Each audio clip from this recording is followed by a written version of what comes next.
ಪರಿಸರವಾದಿ ಹೋರಾಟಗಾರ ಸೋನಂ ವಾಂಗ್ಚುಕ್ ನೇತೃತ್ವದಲ್ಲಿ 100ಕ್ಕೂ ಅಧಿಕ ಸ್ವಯಂ ಸೇವಕರು ಭಾನುವಾರ ಲಡಾಖ್ನ ಲೇಹ್ನಿಂದ ರಾಷ್ಟ್ರ ರಾಜಧಾನಿ ದೆಹಲಿಗೆ ಪಾದಯಾತ್ರೆ ಆರಂಭಿಸಿದ್ದಾರೆ. ಲೇಹ್ ಅಪೆಕ್ಸ್ ಬಾಡಿ ಮತ್ತು ಕಾರ್ಗಿಲ್ ಡೆಮಾಕ್ರಾಟಿಕ್ ಅಲಯನ್ಸ್ ಜಂಟಿಯಾಗಿ ದಿಲ್ಲಿ ಚಲೋ ಪಾದಯಾತ್ರೆ ಹಮ್ಮಿಕೊಂಡಿದೆ.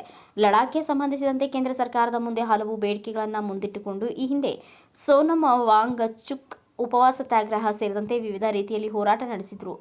ಅದರ ಮುಂದುವರಿದ ಭಾಗವಾಗಿ ಪಾದಯಾತ್ರೆ ನಡೆಸುತ್ತಿದ್ದಾರೆ.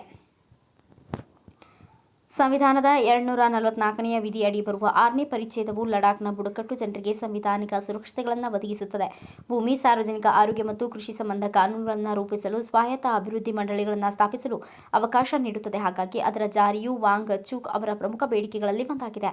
ಕೇಂದ್ರ ಸರ್ಕಾರ ಲಡಾಖ್ನ ಜನರಿಗೆ ಪ್ರಜಾಸತ್ತಾತ್ಮಕ ಹಕ್ಕುಗಳನ್ನು ನಿರಾಕರಿಸಿದೆ. ಅದನ್ನು ನವದೆಹಲಿಯಿಂದ ನಿಯಂತ್ರಿಸಲ್ಪಡುವ ಅಧಿಕಾರಶಾಹಿಗಳ ಅಧೀನದಲ್ಲಿ ಇರಿಸಿದೆ.